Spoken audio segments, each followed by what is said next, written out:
Yo, yo, yo, what is up, everybody? This is Colin, back at it again with episode 32 of A New Direction, the podcast where I talk about all sorts of things and just kind of give my opinion on a variety of topics. We just kind of hang out and chill for a little while. Today I have a standard episode for you, four different topics, like usual. Some of these are going to be kind of updates, I guess, on things I've previously talked about. But I still think it'll be interesting nonetheless. But like usual, we have our music recommendation. Today I'm going to be recommending it's kind of like an indie pop, like bedroom pop kind of album called Lemon Boy by Cavetown, which is an album that I've known about. This album came out in 2018, and I was actually familiar with it when it like first came out. I had never really listened to Cavetown, but I had heard of it, through some people at school and everything. And so this is an album that is very, I don't know. It's a solid listen. Like it's an album that I can confidently sit here and say that like if you want to listen to some indie pop or like just want to try something new, um, this is a pretty good album for that. It's very like light-hearted, I guess. Like most of the music I listen to is very heavy and metal and very serious and dark. This is a lot more like light-hearted, although a bit sad um in some situations, some cases, but it's much more like airy, I guess, compared to a lot of other music that I listen to, which is I guess something that I like about it. And also the chord progressions and everything are fairly unique. The way that Cavetown puts the songs together. As far as I know, it's like one individual.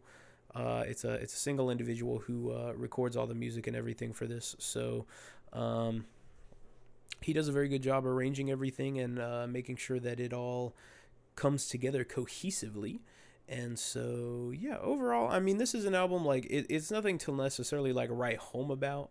Like it's not gonna blow your mind probably, but it's a solid listen, and at the very least, it could be something like to put in your work playlist or, something to try out if you're interested in trying something new. So with that being said, I'd probably give it like a 6.5 out of 10. Not amazing, not bad. It's just a solid listen. Definitely something different, and so I guess that's kind of why I wanted to recommend it today. But with that being said, we're going to dive right into the topics. And so the first thing we're going to discuss is an update on my audio interface. And so in the not the last episode, but the previous episode, I talked about how I had purchased a new audio interface from Sweetwater to replace my old Behringer audio interface, which is over there somewhere. I think it's over there.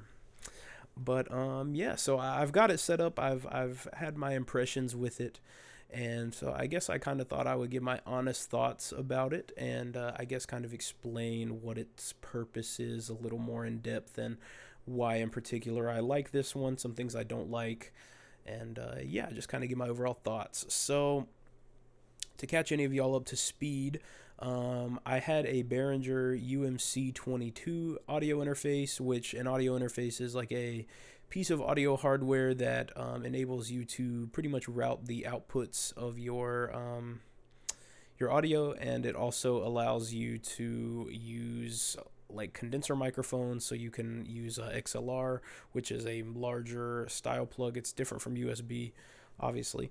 And so the reason that you need an interface for something like that is because most interfaces have phantom power built in. Phantom power is 48 volts of power that is supplied by the interface to run a microphone, a la the MXL77 or the MXL 770 that I'm using right now. And so my old audio interface, I had it for a while. And the reason I use one, obviously, for the microphone, but also for recording my electric guitar, the different recordings that I've made over time, songs that I've put together and written have all been done using that interface. So I had that Behringer interface for a long time. And so I came to find that I needed an upgrade from that one when I started experiencing some bugs with like playback in my Reaper, which is my digital audio workstation. And so I was getting like some playback issues with the samples, like it was very stuttery and it would get really choppy, and it would never like stay that way. Like it would never show up in the recording. Like you couldn't see it in the wavelengths of the tracks, but like as you would play, like they would just get more and more and more distorted through the playback. And so I assumed that it was probably a driver issue with my interface, or an issue with my interface just in general. And so I had already been going to upgrade my interface when I built this computer, and so I took that opportunity to go ahead and upgrade. So I bought the Focusrite Scarlett Solo 3rd generation. Focusrite is like probably one of the most well-known audio interface manufacturers. They have really great products, very good customer support, and the drivers are all very, very good. And so, some things that I like about this interface, just as far as comparing them between this one and my old one, they're actually very similar. They have the same inputs, so they both have a single instrument input and a single XLR input. That's all I really need right now. So I use the XLR obviously for the microphone, and then the instrument for my guitar. It's very simple, very convenient, very easy. And so right off the bat, the experience setting up the interface with the Focusrite, the new one, was considerably better, considerably easier than my previous interface. So Behringer, which is very, very renowned, I guess, in the audio sort of industry for many, many decades now. I think like 30 or 40 years Behringer's been around. They did not provide any sort of proprietary drivers or customer support or anything for that old interface that I had. There was nothing in the box. I had to use a third-party driver called ASIO for All, which ASIO is the type of driver that is required for me to record my guitar into my computer. For my audio workstation to recognize the interface, I have to use an ASIO driver. And so, and that might just be across the board. ASIO drivers, I think, just typically are used with these types of products. But the Behringer interface had no sort of proprietary drivers or anything, and so the ASIO for All driver is a very general driver. It's supposed to be used for all ASIO devices. Like, it's supposed to be able to function with all of them. And so with that being said, I experienced a lot of like latency and stuff with recording. With that old interface, the response time was 17 milliseconds, which is very high for tracking instruments. Typically you want that latency as low as possible. And so right off the bat, the Focusrite came. I literally plugged it in, plug and play, instantly was recognized my computer, instantly set it up. I downloaded the control panel software from their website, which took all of like 5 seconds to find. That was really all I had to do. I went into Reaper, I selected it. My latency went from 17 milliseconds to like 8. So it's like considerably better, considerably smoother to record with. And overall, I find that the sound is very nice. You may notice a slight difference with the microphone quality in this episode because of the different preamps that are used. So the XLR input on this interface has a different preamp than the Behringer, and so you might notice a bit of a different sound there. This one also has a feature called air mode, which is supposed to like add some more oomph to the microphone input, and so that is what I am using right now. It is actually turned on, so I hope that sounds pretty good. But yeah, so the setup was very easy, very simple, and straightforward. Could honestly not have been like any more easy, I don't think. So Focusrite really nailed it. As far as the product itself, I really love the dials on the Focusrite Scarlett Solo, the gain, so like the input volume, pretty much it has a little like glow in the dark knob thing or dial that goes around the knob, and it glows different colors to let you know if you're clipping or not. And so right now I'm in the green, and I can see that as well on my recording software, so it kind of lines up. It's pretty cool. It's got the phantom power built in, obviously. This one is USB-C powered. My old one was USB Type A or USB Type B, I believe. It was like the thicker, kind of thicker but small, like micro USB in width but thick, like an Ethernet kind of cable. I think that's USB Type B. Pretty sure. Regardless, that was the old power type that my old interface used, which is kind of annoying. So it was nice to have USB-C. It came with the cable in the box, came with everything. It also has the same direct monitoring, which, I can plug my headphones into it and hear it. It's very nice to be able to do that. So overall, the Focusrite Scarlett Solo is a very nice upgrade. I find that the recording process is much simpler for me because of this. Just recording guitar and instruments is very simple. The latency makes it very easy to time everything, get everything sounding the way I want. Overall, I really couldn't ask for a much better, I guess, budget interface. There is only one thing about it that I don't like, and that could be because the fact that I use Reaper. It could be just a Reaper thing. If I tried a different DAW, maybe I wouldn't have this issue. But the only thing is, with this interface, I cannot route my output audio to my DAC amp. So I had talked about on the podcast before, I bought this little audio box that is a digital analog converter as well as a headphone amplifier in the same unit. It's a small little box, and I pretty much route all of my audio through my headphones with it. It is the headphone amplifier, so it pretty much just makes the sound quality better. Just makes it crisper, cleaner, I guess, sharper. But yeah, I cannot route my audio output in Reaper through my DAC amp, and so I have to unplug my headphones and plug them into the interface every time I want to do that, which is not really a problem. Like it's not really a inconvenience because they're literally like right there. Like the DAC amp sits on top of the interface. It's literally like that big. So I just literally reach over and plug it in. But it is just kind of annoying that I can't just route them through Reaper. But that there again, like I said, that could just be an issue with my software of choice.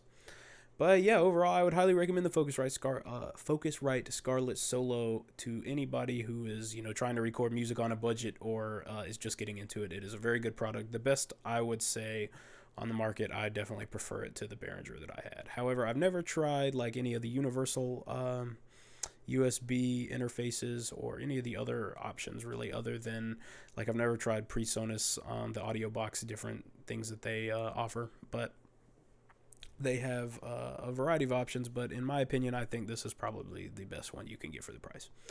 With that being said, we're going to move on. So Christmas is only 5 days away. And so I'm going to save a lot of the Christmassy talk for the next episode, because that'll be, maybe not the next episode. The one that'll come out on the 24th will be the Christmassy episode probably. But I'll probably do some Christmas talk next one as well. But yeah, I kind of said or had talked about doing like a Christmas countdown on here, and I never really did that or kept up with it. But yeah, Christmas is 5 days away, which I think is nuts. I think it is absolutely nuts how quickly this year has just flown by. And I guess, honestly, this will kind of segue into the next topic, so they might be a little seamless. The next topic was my plan for 2022 and like my different New Year's resolutions, I guess. But Christmas, the fact that it's already Christmas time, it's just nuts to me, because it's the year has just flown by. Like I can distinctly remember what I was doing 1 year ago, like exactly 1 year ago. Pretty much, I can distinctly tell you what I was doing. It's nuts how quickly a year goes by, how quickly things change, and how people come in and out of your life, and damn, a lot can happen in a year. Like, I don't know. My biggest learning experience this year would definitely be to not take,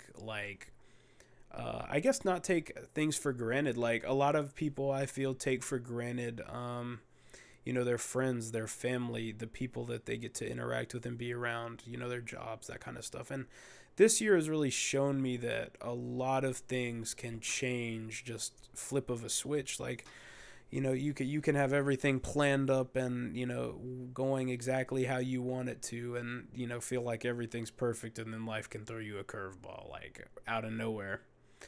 And I don't know. I think that's probably my biggest learning experience, and just the fact that Christmas is so close that this year's already over. It's just crazy for me to look back and think about all the things that I did, but like all the things that have changed, and just it's crazy. Like when I started 2021, I was like in high school. I was a senior in high school, and I mean, COVID was still really was still really big, and I mean, it's still pretty big, I guess, or um, it's evolved some, but it was definitely not as big now as it was at this time. And yeah, I mean, I was a senior in high school, and I was working at the ice cream place, and yeah, it's crazy. I just it's crazy to see how much I've changed and developed and grown as a person in even just the past few months. But just over the span of the whole year, it's nuts. And so to everybody who's watching this, especially people who are like my age or younger, do not take like stuff for granted. Do not take people for granted. Do not take your life for granted. Do not take any of the possessions or just anything that you have for granted, because it can be taken away, it can be changed, it can be made a negative thing so easily. Like, life can be incredibly cruel and can throw some very harsh curveballs at you that you would never possibly expect. And so, don't take things for granted. Cherish the time that you have with your family and your friends. Cherish the people in your lives that you care about, and the people that you get to interact with. Cherish all of that stuff, your hobbies, your ability to live life. Like, just cherish that, because it's not guaranteed. And that's been my biggest life lesson, I would say, this year. And so as far as going forward for 2022, I think I had mentioned it before, but 2022 is going to definitely be the year of music for me. As I've gotten older, and I say that like I'm some old fart, but you know, as I've gotten older, it's been very interesting to see how my priorities have changed, like how my interests is, what I want to do in life, I guess, has changed. I was huge into going to, like, a university and studying some crazy intense program. Like, I wanted to be a lawyer at one point. I wanted to be an architect at one point. I wanted to do astrophysics at one point. Yeah, no. Your boy's not taking no astrophysics and failing that math. I'm not doing it. But, there was a time when that was what I was really about. But, as I've gotten older and, I've kind of experienced life and how it really is, and, I say that like I even know, but I guess how life as an adult is. I've kind of started to come into that. I've definitely found that I want to do something in my life that's fulfilling to me, something that's satisfying, something that I can be proud of. And so music especially is that outlet for me. Music is not only an emotional outlet, a way for me to channel my feelings and my thoughts, my sorrow, a lot of the time into a physical medium. Music is something that can be listened to and enjoyed, but also, music is a way for me to leave an impact on the world, something tangible that I can say that, I left. It's like a tangible legacy. And, that's something very important to me, is, leaving something behind in the world, even, so when I'm long gone, people will still be able to look back and say, yeah, Colin wrote, Lament, the album, it's pretty cool. I mean, I don't know if people will be saying that, but hopefully, fingers crossed. I don't know. But yeah, I just think that the year of music, is something that I'm really going to be after, obviously with schoolwork and stuff too, and, actual work. But music is my biggest passion. Music is something that I wish more than anything I could do for a career. I wish that I could be in a band and go touring, or, experience, like, I don't know, just what it's like to be on the road, like, with a band, with your people. You play music, you share that experience, and, going to concerts and experiencing live music is something that I am hugely passionate about, something that I advocate for. Obviously, I think that live music is something that brings all sorts of people together from all sorts of diverse backgrounds, diverse interests. Live music brings everybody together into one spot where they're all vibing out and enjoying the same thing. And I think that's awesome. And so, being a part of that is something that I really would like to do in my life and aspire to do. Playing live music, in a band on a tour, it's like the dream. Even if I'm not making, no money or nothing. Like, I mean, obviously, like, I want to make some money, but, like, just the experience of getting to do that, I think would be worth it to me over the monetary, like, return. Even, if there wouldn't be much monetary return, like, the experience of getting to go out and tour and play shows in all these different states and places would just be awesome. And so, the 2022, I guess, is going to be the start of my dream for that. Like, releasing more music, writing more music, covering more music. And, obviously with Grindle and me and Devin, I mean, we're really serious about that. We really want to try to get it off the ground and get some genuine songs out there, some genuine, creative flow released into the world. Because, I mean, we really have some cool ideas with it. We have definitely crafted a very interesting sort of narrative to go along with it, and the music is going to tell that story. And, I just think that, I don't know, music is something that I want to pursue in my life. That's really like how it is. But beyond that, some more things I want to do for 2022, and I guess like New Year's resolution type stuff. I want to lose some more weight. Definitely want to, exercise some more. Probably start walking more often. That's definitely something that I have been bad about in the past few months, or longer than that even. There was a long span of time where I walked. I've talked about that, but I really haven't been good at it recently, and so that might be something I try to, make habitual, because, I'd like to lose some weight, get a little more fit. I want to continue with school and, excelling there and, just doing the best that I can with that. And then biggest thing is just trying to come out of my shell a little more. I've gone through periods in my life where I've been very confident, and I've also gone through periods, and I guess I'm kind of in one of those now where I'm a lot less confident. Like, I don't feel as good about myself. And so, definitely working on that is a big thing for me, getting my confidence back, being able to approach people, to make new friends, and be able to really talk to other people better is something that I really want to work on, because, for a long time I was really good at that. I was really good at talking to people, making friends. I was able to approach everybody. And now I guess I feel like I'm a lot more shy, a lot more reserved, kind of in my shell a little more. And a lot of that just kind of has to do with the lifestyle that I'm living right now. I go to virtual college pretty much, and then I go to work for the remainder of the time. And if I'm not working, I'm at home, playing on my computer, recording this, or, watching TV. So, I don't really have a lot of opportunities to meet new people like that. I know all my coworkers and they're all cool, but like, I don't, know anybody, if you will. I don't really have the opportunity to like get to know new people. The people from work, other than, a select few, are not really like my friends. Like, I have a few coworkers that I consider friends, but other than that, like, they're just like my work people. And so, I guess being able to go out, maybe meet some more people my age, do some stuff that's fun, is definitely on my priority list. But also, accepting the responsibility that comes with, getting older, and I don't know. There's a lot of stuff that is involved. So I think that 2022 is going to be a very good year for me, a very productive year, a very positive year.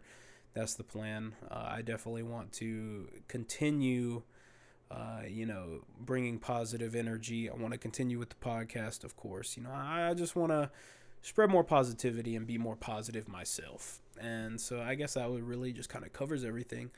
I guess other New Year's resolutions is I would like to I don't know, go out of the country maybe. Or at least go a big thing. Actually, this is a real like resolution type deal. I want to go on a personal trip, like a personal vacation. Like my parents be going to Atlanta quite frequently, or they be going to like up in North Carolina somewhere, like to Wilmington, to like the beach area up in North Carolina. Like they take these trips. I have friends who, my friends, I know people who have gone to like Texas. I have a good buddy right now who's in Maine for work. I know people who have gone all over the place, and I want to do that. Like I want to go somewhere, like have a cool trip. Whether it be solo or with a friend, or I don't know. I just want to do something cool like that. I feel like it'd be very adult to go on like my own vacation, like plan it out and pay for everything and just get it all set up. Like I feel like that's the definition of adulting right there. And so that's definitely something I would like to do sometime this year as well.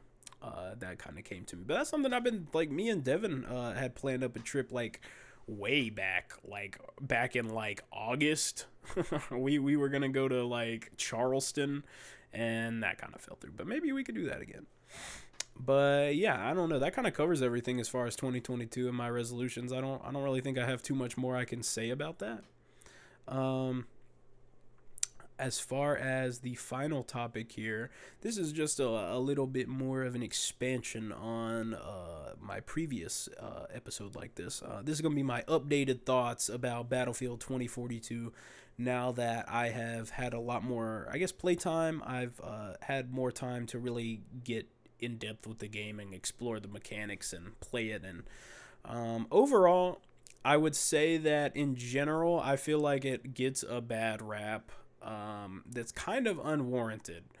I'm not gonna sit here and preach to y'all and say that it is a great Battlefield game, because it's not. It has still got its bugs, its problems. It is not perfect, and it is certainly not the Battlefield game that I was hoping that it was going to be. However, for the price that I paid, I got it on sale for like $35 through EA. I honestly think it's worth that, because the fun that I've been having, with my friend, especially with Dylan, but with my friends playing it, I really don't think there's much substitute for that, much replacement. Like, I've just been having a genuinely fun time playing this game. It's been nice to have something refreshing that, is new, that I can play with my friends, and we can just kind of hang out and have a good time, just like old times. And not to mention, like, it's a genuinely fun game. Like, it runs really well on my computer, even though my graphics card is like 5 years old.